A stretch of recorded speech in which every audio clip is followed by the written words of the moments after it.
Bonjour le corps du Christ, c'est votre frère Cospiel et aujourd'hui j'aimerais faire un message qui s'appelle Ne maîtrise pas Dieu.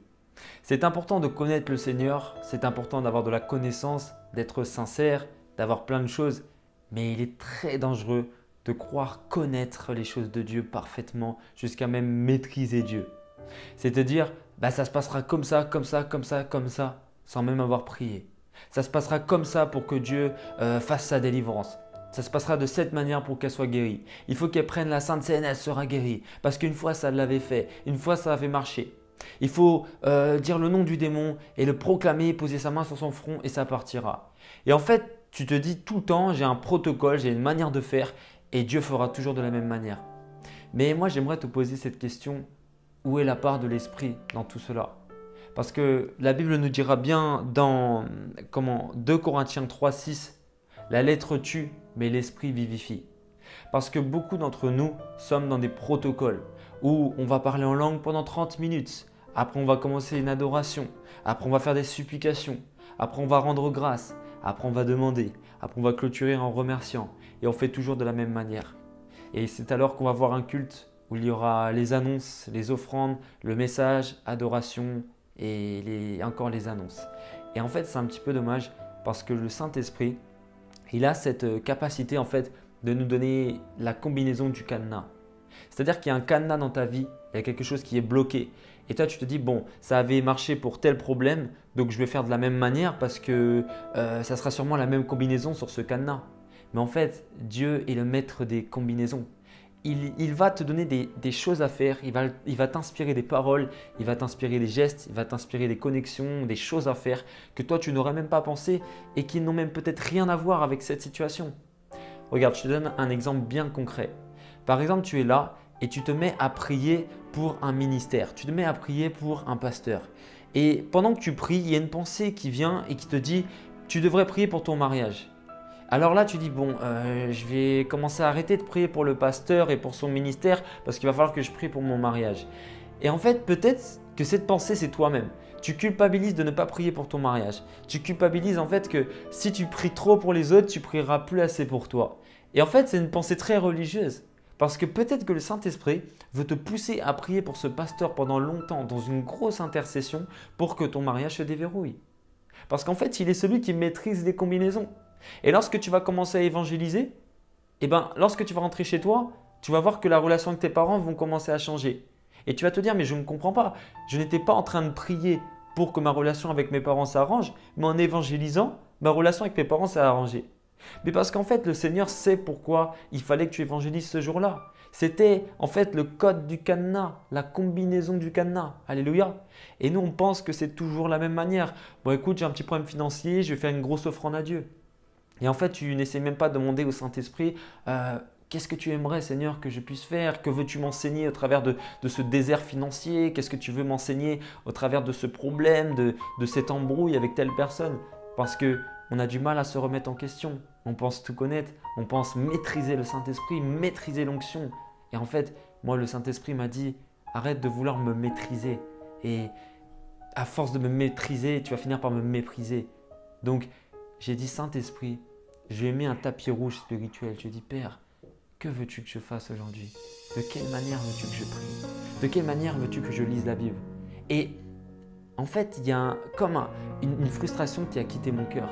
Parce que des fois, il fallait que je lise 15 chapitres de la Bible pour me sentir spirituel, pour me dire, oh, j'ai lu la Bible aujourd'hui. J'ai lu de Matthieu 15 à Matthieu 28 et j'ai aimé. Et j'ai dit, waouh, j'ai fini Matthieu aujourd'hui. Et en fait, c'est très religieux parce que l'Esprit de Dieu te dira, ok, tu as lu 15 chapitres, tu en as lu 14, 13, c'est super, mais qu'est-ce que tu as retenu? Qu'est-ce qui t'a édifié? Et c'est alors là où tu vas te dire, j'étais vraiment religieux. Parce que au début de ta méditation, tu pensais à un verset, tu disais, ah c'est vrai, Dieu fait grâce aux humbles mais il résiste aux orgueilleux. Et ça te parlait, tu vois, ça te parlait vraiment. Mais ton esprit religieux t'a dit non, il faut que tu lises beaucoup. Donc tu as commencé à lire beaucoup, lire beaucoup, lire beaucoup. Et tu es ressorti, tu n'étais même pas édifié, tu étais juste dans une performance. Voilà, j'ai lu 15 chapitres, super. Mais la Bible nous dira que la parole est une lampe à nos pieds, une lumière sur nos sentiers. Et pour qu'une lampe puisse être éclairée, il va falloir de l'huile. Il va falloir de l'huile et l'huile, c'est le Saint-Esprit. La Bible est une lampe et l'huile est le Saint-Esprit. La lampe plus l'huile va créer une lumière sur les domaines de ta vie. Plus simple, tu vas lire un verset. Si tu sens que ce verset ne te parle absolument pas, il va falloir que tu demandes au Saint-Esprit, est-ce que tu peux rendre cette parole vivante dans ma vie? Parce que moi, ça ne me parle pas. Quand je lis Matthieu, Marc, Luc, Jean, Actes, Romains, je ne sais pas, ça ne me parle pas. Alors Seigneur, donne-moi un peu de vie dans ma lecture. Et là, le Saint-Esprit va prendre un passage et il va te l'amener et ça va te parler personnellement. Par exemple, tu vas lire un passage qui dira que celui qui insiste, celui qui prie avec ferveur obtiendra beaucoup de résultats. La prière fervente, par exemple. Et là, quand tu vas avoir le mot ferveur, la prière fervente, tu vas penser à toutes les fois où tu as prié et ça va te parler, tu vois. Et ça va éclairer un domaine de ta vie, ça va produire de la vie en toi. Mais c'est pas genre, ça va te donner la lettre. Ah ouais, bah, j'ai lu un verset aujourd'hui. Non, ça va t'édifier. Et j'aimerais terminer sur une chose. La Bible nous dira dans Philippiens 4, 6, faites connaître vos besoins à Dieu par des prières et des supplications. Et c'est alors que Dieu gardera vos cœurs et vos pensées en Jésus-Christ. Philippiens 4, 6.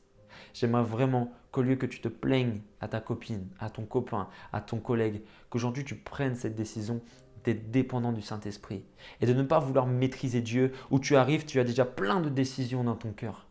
Mais aujourd'hui, tu viens dans la présence de Dieu, tu n'as aucune décision. Viens désengager dans la présence de Dieu. Tu n'es pas engagé dans ton couple, tu n'es pas engagé dans ton travail, tu n'es pas engagé dans ta vie de prière, tu n'es pas engagé dans ton ministère. Tu arrives, tu es désengagé. Père, que veux-tu que je fasse? Car aujourd'hui, je n'ai pris aucune décision. Mais toi, que veux-tu que je prenne comme décision, papa? Et le Seigneur va déposer des directions, des convictions, des fortes pensées, surtout dans le cœur. Ça peut être dans l'oreille, ça peut être voilà, une pensée, mais souvent ça vient dans le cœur. Et Dieu te dira, voici ce que j'ai pour toi, voici ce que j'attends de toi. Mais trop souvent, nous venons dans la présence de Dieu avec déjà des décisions de prise, avec un cœur déjà engagé. Alors le Seigneur veut qu'aujourd'hui tu te désengages. Tu viennes dans sa présence et tu dis, papa, allez, je fais quoi aujourd'hui? Et tu n'as pas de décision de prise. Tu n'as pas pris la décision de sortir aujourd'hui, ni de prier, ni de lire la Bible, ni de… Non, aujourd'hui, papa, je fais quoi? Que veux-tu que je fasse? Et si tu sais lui remettre toute chose, comme nous dirait un psaume, si l'Éternel ne bâtit, celui qui bâtit, bâtit en vain, travaille en vain. Si l'Éternel ne garde la ville, celui qui la garde veille en vain.